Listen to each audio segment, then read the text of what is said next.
Hey superstars, welcome to the Get Rich Without Being a Bitch podcast, and I am your host Vanessa for this journey. We're going to be challenging some stereotypes, shattering glass ceilings, really looking at what it takes to live richly and to design a business that's going to support the life that you really want to be living. I'm going to be sharing lots of tips, tools, and strategies along the way, and I can't wait for you to join me on this journey. Hey superstars, welcome back to another episode of Get Rich Without Being a Bitch. And I am your hostess today for this episode where we are going to be talking about the kind of help you probably need for your business and how to think through the difference between, do you need a coach or a mentor? What kind of support do you need? And it's a question I get asked a lot. And I want to just give you some differences. You might not, frankly, even know the difference. And coaching, hey, it's a huge industry. There are so many different coaches. I thoroughly believe in the power of coaching. I really do. For 20 years, I have had different coaches by my side helping me, whether it's personally, professionally, both, different things, health-wise, all sorts of things. So I truly believe in it, but not all coaches are created equal. So I'm going to just cut to the chase on this for some of the things that I think are most important and probably a few lessons I've learned along the way as well. So the difference between coaching and mentoring. Now, again, there are some places where there's some nuance and some of these lines get a little blurred. And I'm going to give you more the purer forms of these things. Coaching, if we go into the purest form of coaching, it's about asking questions that really elicit, that tap into, if you like, the clients, the coachees' inner resources. So a lot of coaching can be just about asking questions and then really getting clients to, reveal their insights and see what comes up for them. Really, really important. And again, I'm giving this at its simplest levels, not to get too technical and to teach you all the ins and outs of coaching. But it's a big distinction. And I'll come back to why this, I think, is important for you moving forwards. Mentoring has traditionally happened in organizations, in corporations, and it's happened from, let's say, our seniors, right, in organizations or people above us, let's say, that are imparting their experience with us so that they can help us build skills, learn from their mistakes, kind of like give us the roadmap for how to get ahead and navigate. So the difference with mentoring is you're working with somebody that has already achieved where you want to get to, and they're kind of helping you navigate that path as well.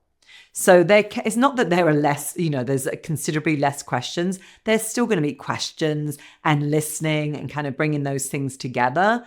But I would say that mentoring tends to have more of a consultative role to it as opposed to coaching. Now, why this is important, I didn't really understand that distinction when I first hired my very first business coach.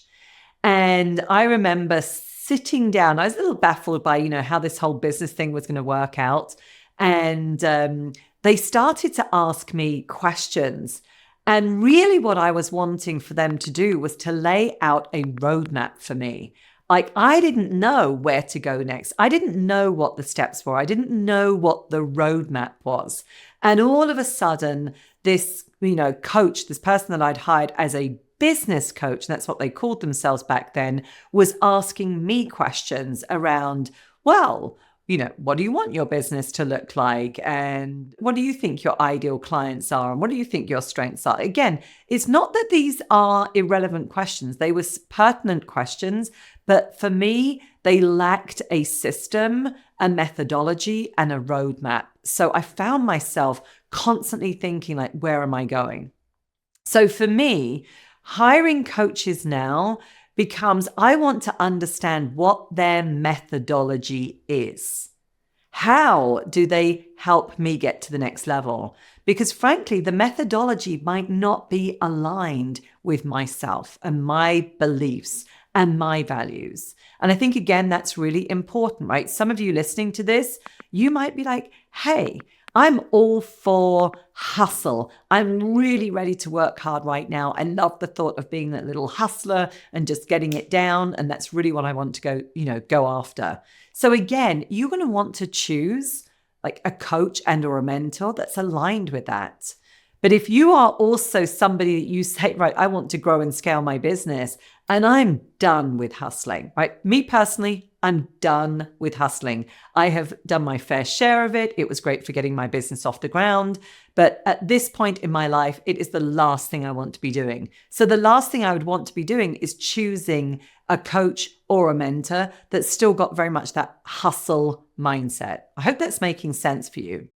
Now, the next thing that I really discovered, my next coach, and this was when I started to really think about this differently. That first coach didn't work out. We worked together for a very short period of time. I wasn't getting the results. It was way too, how do you feel about this, Vanessa? What are your thoughts on this, Vanessa? And it lacked guidance. It lacked, frankly, I'm doing this with my hands right now, but it's like I needed some guardrails. Otherwise, I felt like I was all over the place, right? And so I used that to learn about what I didn't want and what wasn't working for me. And I hired my next coach. And she really opened up my eyes to, as a coach, it's important to have a system. If we are, we've got to talk about our ideal clients, the sorts of results that we can get, but what is our system? What is our methodology? And she really opened up my eyes to moving away, frankly, from pure coaching, which was just about asking questions. What do you think? How are you feeling about this? What are your insights? And again, I'm simplifying this. So please, coaches, if you're listening, don't get after me. I've been doing this a long time. I'm simplifying for the sake of our listeners. But she started to talk about you have to have a point of view. You have to have your own content, as I say, your own system. And so there will be some guiding clients to adopt part of that methodology for them, right, in the business, so long as it's aligned. So this for me started to actually blur the lines between coaching and mentoring. That for me has been really important. I want to know that the person I'm hiring, they hold a vision, of where they are taking me. Right? It's my vision of where I want to go, but they've got a methodology that I buy into for how we're going to get there together, right? For me, it's always in partnership of some sort, like we're working together. So some of the things that are really important to me are shared values.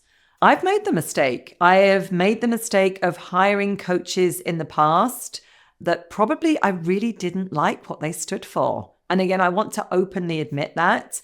Kind of looking back, I'm like, why did I do that? I think I bought into, hey, this will be challenging for me. This is my next area of growth. But after a while, I realized that no, we're misaligned. I'm not entirely sure that our values are really aligned. And I'm frankly not sure that this is for my greatest good. So for me, we don't have to be perfectly aligned, but there has to be this, mutual respect and really, as I say, those aligned values and what we stand for in the world, especially in the professional world. Secondly, that methodology is really important. Also, I want to know, what does it look like to work together, right? How will you support me? I, as a coach, really believe in giving support when it's needed. We put lots of things in our programs so that our clients are never far away from being able to reach out and get some support when they need it. I truly believe, and again, one of my philosophies, let's say, around getting ahead is that we need the right support of challenge. We need a coach that's going to stretch us, frankly, call us out on our excuses, encourage us to really go for more than we can see for ourselves. But we need that in a container of support as well. Because if we're just challenging the whole time without some support in place, right, it can get scary. Frankly, we can just find ourselves, scattered as well and really not knowing exactly what we need to do. So that is really important. The other area that I would say some of the questions you want to be asking are around what types of results have you helped other clients like me achieve? I want to know. How many clients have you worked with? What sort of results are typical? How do you define ROI, right?